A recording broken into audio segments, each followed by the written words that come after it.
The rise and fall of Devadatta, a lesson on ego, ambition, and the Buddha's grace.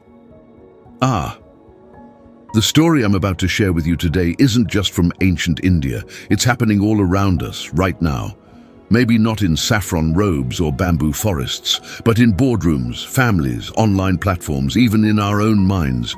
It's the tale of Devadatta, the cousin of the Buddha, a man who had every opportunity to awaken, and yet chose a different path, the path of ego, rivalry, and ruin. The beginning, seeds of ambition.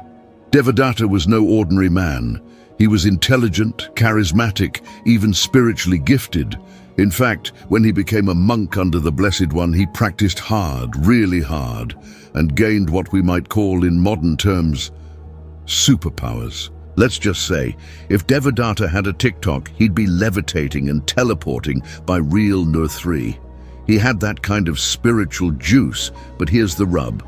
He didn't want awakening. He wanted attention, not wisdom, but control. And isn't that just so familiar? We humans love influence. We want to trend, go viral, be admired. But Dhamma isn't about influencing others. It's about influencing your own mind. From greed to generosity, from hatred to compassion, from ignorance to clarity. Devadatta forgot this. Or maybe he never truly understood. The power play, when ego dons a robe. Now, imagine this.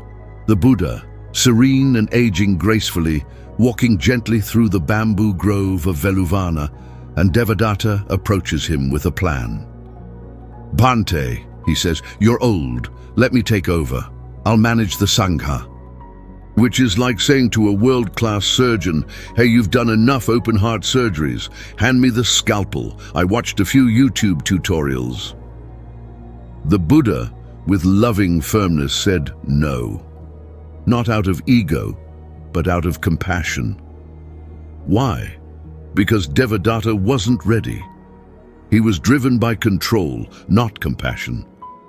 The elephant, the assassins, and the rock ego bruised and burning.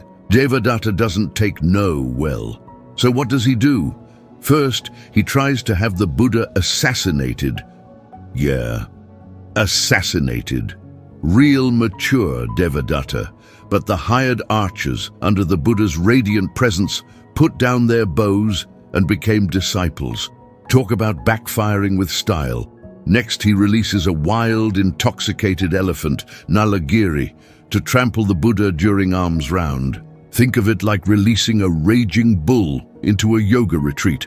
But again, the Buddha's calm melts even that beast's rage. Nalagiri kneels in reverence. And so, in a final act of desperation, Devadatta climbs Vulture's Peak and hurls a massive boulder at the Buddha. A rock, folks, a whole boulder. It crashes, shatters, and only a splinter hits the Buddha's foot, drawing a little blood. Now here's a cosmic joke, if there ever was one. The universe won't let you harm a Buddha, but it'll definitely let you stub his toe. This moment sealed Devadatta's fate. The act created Garuka Kama, a heavy karma born of hatred, directed at an enlightened one. The pitch, selling the Dhamma like a hustler. Later, broken, starving. Yes, that's karma kicking in. Devadatta approaches the Buddha again, this time with a proposal. He says, let's modernize the Sangha. Read, control it. He proposes 5 extreme rules. 1. All monks must live in forests. 2. Eat only begged food. 3. Wear rags from the graveyard. 4. Never eat fish or meat. 5. Sleep under trees. Forever. Now some of these practices are valid for those inclined, but Devadatta demanded them for everyone. The Buddha wisely declined. So Devadatta does what people often do when they're rejected. He starts his own thing, breaks off, forms a cooler, purer Sangha. He even gets some followers, because let's face it, extreme purity sounds more exciting than wise moderation. But it never lasts. The Great Fall, Devadatta's final descent. On the night of a full moon, he gathers his followers to give a fiery sermon. But unbeknownst to him, Sariputta, the Buddha's chief disciple, visits the scene. Devadatta beams, thinking, even Sariputta's on my team now. But no, Sariputta speaks the true Dhamma. The room shifts. Eyes open. Devadatta's followers, one by one, quietly walk out and return to the Buddha. Like a bad Netflix show being quietly cancelled. Now alone, Devadatta falls gravely ill.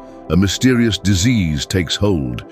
His body decays, and pain consumes him for 9 long months. And yet, even at the end, he wishes to see the Buddha again, to make peace, to return. His disciples carry him on a stretcher to Jetavana. And just as he steps down to bathe, the earth itself cracks open and swallows him whole. A poetic and tragic end. He's reborn in Avicii hell, the lowest, most painful realm.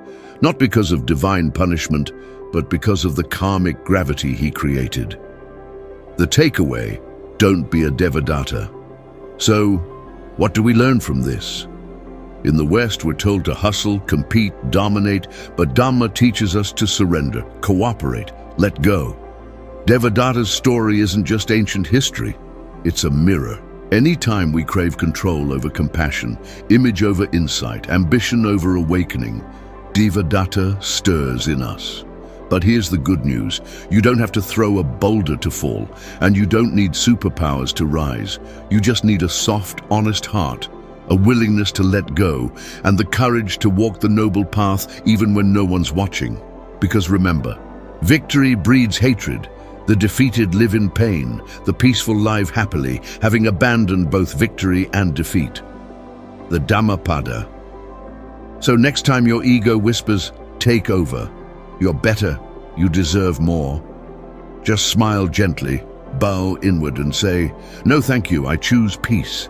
May we all learn from Devadatta's fall so we don't have to live it ourselves. And may our hearts remain humble.